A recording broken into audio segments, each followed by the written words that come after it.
to a special edition of The Laws of Life. Today we have a wonderful guest, Dr. Suzanne Morrison Williams, Vice President of Academic Affairs at City College. How are you today? I'm wonderful. Thank you for having me. And I want to thank you for also hosting our show today in this beautiful professional television studio right here on the campus at 2000 West Commercial Boulevard in Fort Lauderdale, Florida. So thank you. You're so welcome. This is amazing. We like to think so. Because, you know, I'm actually feeling like I'm on the Today Show right now. So well, we can make our own Today Show. This is great. This is great.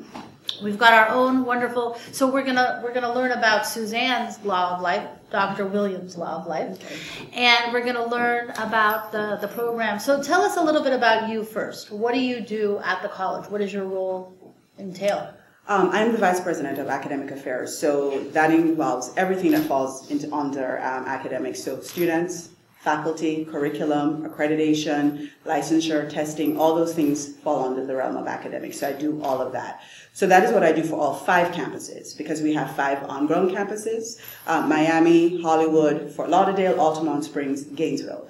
Then we also have an online presence. Now for the online presence, I have a slightly different role. I am still the Vice President, but I'm also the campus director for that campus as well as the Director of Education. So when you say campus director of an internet program, what does that look like? Well, it's actually more of a school. So we also have the physical campus. Well, the online program, or the online, we don't like to call it a campus. Okay. Because the online program is actually attached to our Fort Lauderdale campus. But we have fully online bachelor programs, so students never ever have to come on campus. We can take students from all across the country, and so they go to our online school. Well, just coming into this college today, I was immediately impressed. I saw, a simulated hospital lab, an ambulance. So, tell me about the building that we're in right now. What is this the main? This is the main campus. This is our Fort Lauderdale campus. It's the main campus. We have most of the majors on this campus, not all. I believe it's 8,000. It's huge. That's what I can say. We also house the corporate office on this campus as well. So in addition to the physical operation of a school, we also have our corporate location here as well. What you were probably referring to was we have an EMS program. So we have a fully functional ambulance simulator that is here. We no longer have a nursing program here, but we still have a fully functional nursing lab. So our students are able actually to go into a fully functioning nursing lab and use our mannequins there as well. And then we have an anesthesia and surgical technology program. So we have a fully functional OR as well, so that those students are able to work in a fully functioning capacity. Amazing. How long have you been with City College? Which time? I've been at City College twice. So I was at City College many, many years ago as a young educator, and I was here as a faculty member. Nice. And then I left, did something else, and then I came back 9 years ago as the Vice President of Academic Affairs. So I've been here in this capacity for 9 years. So as an educator, what do you see as your #1 goal as the Vice President of the college? That's a multifaceted question, because there are a number of things that you have to achieve. The most important thing that we have is we have our students. So our students come to us and our students have a goal. And our chief thing should be to figure out what the goal of the student is and help the student to achieve that particular goal. Then we have another customer that we have, which is our employers. So our employers are looking for very, very qualified individuals to come out of our institution and that we give to them. So that's the second thing that we're looking at. To make them employable. Exactly. Are we teaching them skills, in terms of how to make that a reality and how to impress their future employers? We do. We have what is called competency-based education. So we expect our students to be able to leave and start working immediately with all the core skills that they are going to need. So many of our students have to go through testing, licensure, that is state testing and licensure, to make sure that they're qualified in order to take up a particular position either in a hospital or a doctor's office or a fire station or an ambulance company. Wherever it is that they're going, many of them have state requirements that they have to meet, and our job is to make sure that the students are qualified to do that. So that is another one of my core education philosophies. When I went to college, I was taught very didactically, and so we got a lot of theoretical knowledge. Not a lot of practical. Not a lot of practical. The world has shifted. The world economy is looking for people who can actually start and function immediately. So we are more focused on competency-based education. So you get a grounding in the specific field, you are certified to go and work, and we also try to build in you a love of learning, so that when you leave here, you don't stop learning, because that's another thing that as an educator, you are a lifelong learner. Do you think that you can teach that at the college level? You can teach you can introduce that concept to somebody. Whether or not somebody embodies that and chooses to take that with them, that's really up to them. But you can open a door for somebody. Absolutely. What are you seeing in terms of the student body and the personalities and the psychology and philosophy of the students, and what challenges from that do you see? Okay, so you're trying to get me in trouble, because that is a conversation that many educators struggle with right now. I do speak nationally on that topic, and it's about teaching and training different generations. Primarily, there are two generations that are in the educational sector right now. That's millennials. And so those are people that are between, say, 22 and 36. And then you have Generation Z, which is a new generation, and they are just getting into college, so they're just a little bit under 20. Millennials get a very, very bad rap. In terms of who they, yes. Sorry, guys. They get a very bad rap. But what I always say is they were born at a very specific place in time, where the world was it was all about them. Their technology had come about, so they just matured in a vastly different environment. Because of the iPhone and the accessibility to everything, the internet and everything. So I jokingly refer to them as the Burger King generation. They kind of want to have it their way. And that is what they expect. They expect it to be delivered to them. But do we need to deliver that, or can we resist the millennial philosophy as you've just described it? You can choose to, but resistance will be futile. Really? Yes, it will. Interesting. They make up 75% of the workforce. They are right now the largest generation in the workforce. They dominate what happens in economy. So they're not the decision makers yet. So what's the key to employing a millennial successfully? Because that's where human resources is going to come into play. Because if there's 70% of the workflow and you don't know how to make them happy, so what's the secret to making a millennial happy in the workplace? The secret is you probably are going to have to shift your business practices a little bit, but you have to figure out how you want to shift your practices. Case in point. If you're an organization that you're accustomed to opening the doors at 9 a.m. and closing the doors at 5 p.m. and millennials do not want to come to work at 9 o'clock in the morning, that's a problem for you. But do you have people who want to come to work at 9 and leave at 5? Okay, then allow them to do that. But if a millennial wants to come to work at 11 o'clock and then work till 8, what does that do for your company? Your company now has 3 more hours that it's open to serve the public. They also understand their own demographic. So that is that opens another opportunity for you. They're also highly technological and highly collaborative, much more collaborative than previous generations. So there are things about them that are great that you can benefit from, and there are things about them that you may have to shift. But they're not a one size fit all. They're different kinds of millennials. So the role of the HR professional becomes very critical, because it is literally aligning that millennial to the particular position you want to keep them in, and making sure that those two things align. I find that this whole concept extremely interesting. So when you say millennials are collaborative, can you give me an example? Oh yes, that's my favorite story to give. So many millennials are gamers. I'm sure that some of your viewers are probably gamers themselves or have kids that are gamers. So think about this concept.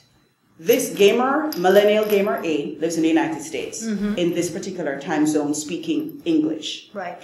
They partner with millennial B in Romania, millennial C in Croatia, millennial D in Russia.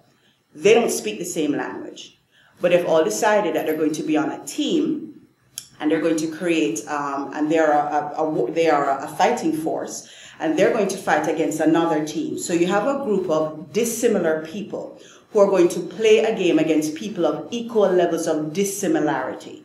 Think about what the levels of collaboration that is. For you to be able to have a conversation and create a war strategy with people who know you have to use emojis, you have to figure out, how am I going to communicate with this person that I don't speak the same language as? In fact, we don't even live in the same time zone. So how do you accomplish that? So when I look at that, that says to me that this is a highly collaborative generation. They love to work in teams. They really are about the team concept. No, I'm a Gen Xer. You tell me team, and I break out into hives. You don't like team? No, that means I have to work with somebody else, I have to learn you, I have to figure out what your agenda is. You know, over time, particularly as an executive, I figured out how to do that, and you learn to play you well. You seem like you can get along with anyone, so and I find that hard to believe. Well, you learn to play in everybody's sandbox, but my natural tendency is, let me get it done myself. You'd rather be independent. I want to be the head cook and bottle washer, and I want to get it done myself, unless I need somebody else's expertise. So you don't like to delegate? No. Delegate. Type A personality, not my strong suit. I'm go. learning them. Well, part of my life philosophy, always learn. So what I'm hearing you say is, because of the cultural evolution that our society has experienced, because of the iPhone and the internet and technology, millennials are millennials, and there's no point in resisting that. We need to adapt to that culture in order to improve in our corporate environments. To some extent, yes. You know, one of the things I have explained is, if you run a restaurant, the people have to turn up to go to work. That's right. You can't change that dynamic. So you're going to have to find millennials who are okay with that dynamic. The ones who are not okay with that dynamic cannot work in that particular environment. And then there are other jobs and other positions that can morph. Have you ever seen the show Tiny House? I have. Oh, yes. Notice the people that live in tiny houses. They're millennials, because they're a highly mobile group. So they want to be able to move at a moment's notice. They do like spending money, but they like spending money on things they want to spend money on. So whereas you and I would have been thinking, I have to save for the next 3 years because I need to find the $60,000 to put down on the $300,000 house, they're not doing that. They're like, why would I do that? It just makes more sense for me to get a $10,000 house that I can hitch to the back of my car and take wherever I'm going. And you know what? That might be a plus. Because, frankly, if they're living less in debt and there's less stress from the debt, that might be a positive approach. They're the most indebted generation. Millennials, on an average, carry about $30,000 to $35,000 in student loan debt. As a collective group, they have $1 trillion in student loan debt. So they're an extremely indebted generation, which is why they have to be so simplistic. It's why they still live at home with mom and dad. It's why they stay on mom and dad's insurance as long as they do. And it's one of the reasons why they have very little job loyalty. Because whereas we might think, say, in South Florida, that $40,000 is a pretty good salary, if you take $40,000, take out taxes, and then factor in the fact that they're paying anywhere between $500 and $700 a month in a student loan, they have no discretionary income left. So they'll take the job for $40,000, and they're going to stay there long enough until they find the one that pays them $50,000. So they're always looking for, how can I make more money so that I can have the American dream? Because for them, the American dream is nowhere near anybody can get to. So what do you, as an educator, what are you hoping that graduates of your college, and any student, students of life, and you being an educator talking to our audience, what do you think that is the number one thing that the college students should remember before going out into the real world? Well, our student population is a little bit different from what we call the traditional student, because traditional students who are coming out of middle class America, who are going to a traditional 4-year college, that's not our student. So our student is a non-traditional student. A lot of them, we have a lot of single moms, single dads. They're taking care of parents. Exactly. So our typical student is, the average age of our student is actually 25. Okay. So they're a little bit older. They have some life experience under their belt, and they come to us because they want to change their life circumstance. Almost well over 90% of our students, they're the first person in their family to go to college. Wow. So I was the first person in my family to go to college. So I understood that by doing that, I shifted the entire direction of everybody else who came after me. That is what we're trying to do for our students, for them to understand that you change everything about everybody after you. Once you get an education, your children get an education, and you change the trajectory of what happens in this country. My goal is to create educated people. My goal is to create people who are going to be valuable members of society. At City College, we say, my city serving our community. So everything that we are doing here is to make the community that we exist in better, including making sure that we put qualified, ethical practitioners out in the field. So that's what my goal is as an educator. That's amazing. Do you have any speakers come in from the community into the All college? the time, yes. So one of the things that I have tried to do as the vice president, when I talk to my program chairs, is I say to them, everybody should have a guest speaker come in and talk to students. And those guest speakers, it would be lovely if some of them are graduates of City College, because students, sometimes, all of us have hard times. And students sometimes get very, very disheartened if their lives are not going quite the way they want it to go. And seeing somebody that was you a couple years ago stand in front of you and say, it is possible, and here's where I am now, and here's how my life has changed, does change everything. So that person is a professional, but is a similar other, and that makes a big difference. So yes, we really do value guest speakers coming in. That's a great phrase, the similar other. Follow, though, that's a good law of life. Look for similar others to inspire you and to motivate you. Yes. Because we all need good examples to look up to, no matter what age we are. We do. You got to surround yourself with incredible people. Yes. So what is your number one law of life as a person to stay so positive and confident and motivated? My son's 15 years old. And when he was about 4 months old, I looked at him and I said, something isn't quite right. By the time he was 2 years and 10 months old, we realized he was on the autism spectrum. He's done phenomenally well. He's mainstreamed. He does very, very well in school. But he taught me something very important. You can make a plan for your life. Doesn't mean that that's what's going to happen. And so you have to be willing to look at the situation that you're in, evaluate it, and then determine the best direction to go. And when the universe keeps telling you that that's not the way you need to go, you need to listen to the universe and then go in the direction that it tells you. It is rarely wrong. Your gut is rarely wrong. Many times we choose not to listen to it because somebody else has told us that we need to do something else, or society says that this is what you need to do. And sometimes you just have to listen to that still voice inside you. It's rarely wrong. And so I've learned, my life has taught me, it's going to be okay. This might not be working the way you want it to work right now, but it's all going to work out. And you need to be like water. Water always finds its own course. And if you listen to what the universe tells you and hold true to whatever your personal ideal is, you'll get to the end of the road. It might not be where you thought you were going to get to, but you're going to get to where you should get to. Well, that is an I think that's one of the best laws of life we've ever heard. I mean, that's amazing. Be like water and go with the flow. And I hope everybody learned something today by watching The Laws of Life. I know I did. I want to thank Dr. Morrison Williams so much for being with us. Thank you for having me. I enjoyed it. For making one of my dreams come true, to be in this incredible studio. It was really an honor. And you have a beautiful college.